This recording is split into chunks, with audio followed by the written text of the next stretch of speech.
Hi, I'm Susan Snipes Wells. And I'm Carolyn Dorff, and today I'm going to show you how to build a spring pot for your garden, for the front of your door or the stoop or wherever you want to put it.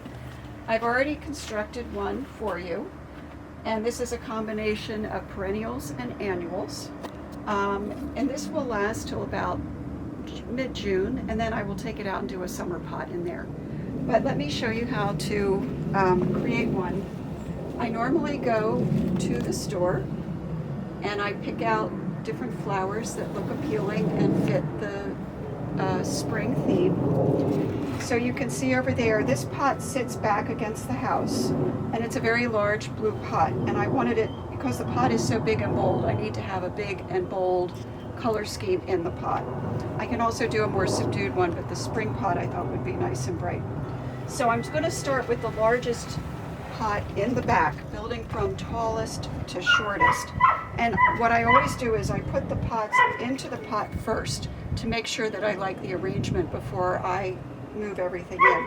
And that is what I did over there, and that pot is already planted. So what we're going to do is start and tease our plant out of here. And this one's pretty good. I don't really need to loosen the soil or the roots that much. I will a little. And I'm going to sit it right in the back there. And I'm also, as I do this, I'm going to build dirt around it going forward, because the pot is going to be very full. And Susan, do you have any comments about doing these pots?